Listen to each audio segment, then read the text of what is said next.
As the Dalai Lama says, the show must go on. Yeah, you cock a snook at bad news, don't you? I do, actually. I'm a snook cocker. I'm sure there's an anagram in there somewhere. What? Huh? I'm just saying, I'm sure there's an anagram in there somewhere. Doesn't matter. Press on. Introduce your next guest. Calling me that? Not an anagram. Simon Denton there. Funny Simon Denton. Yes. What's fascinating about history is that, unlike bread in a bakery or love in a marriage, it's never going to run out. But military history is a genre all of its own. A new series promises to shed light on battlefield ingenuity, and we'll be talking to its presenter, Sam Chatwin, very shortly. Hello. Shortly. But first, since military history is a subject close to my heart, I thought I'd don my wellies and shed a bit of light on one of my favourite battles. Let's take a look at my report. A simple stream in North Walsham, Norfolk.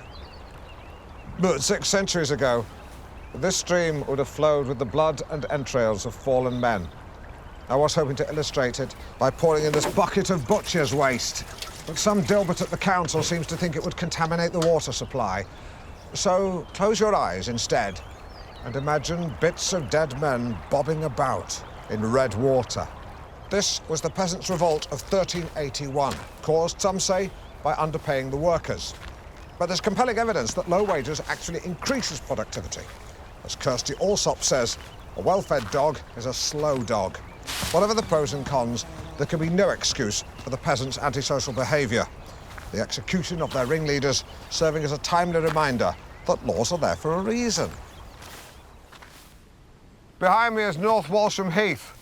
What today is a pleasant place to rest was once a peasant place of rest, since many of them lay dying here. You see, razzed up on scrumpian injustice, they brought to the battle only guts and aggression. And as anyone who's played squash against Adrian Chiles will tell you, guts and aggression are no match for skill and tactics, unless his opponents had a big breakfast. The battle was bloody.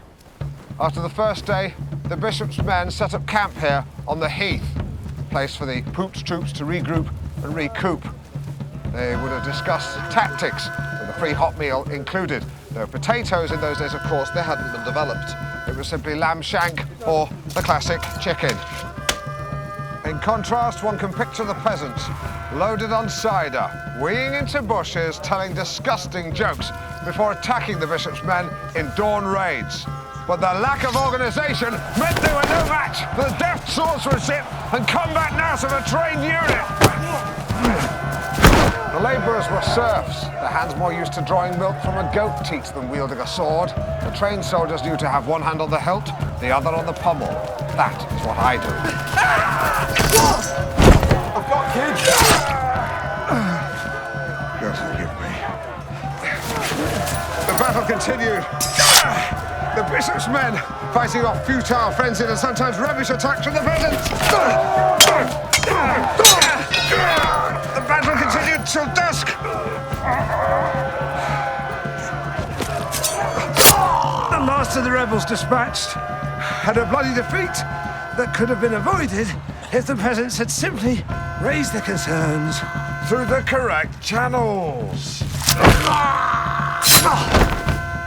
A sobering reminder that war, be it the First World War, the Second World War, or the Great War of China, always takes a heavy toll. We've been fighting. And I was the winner.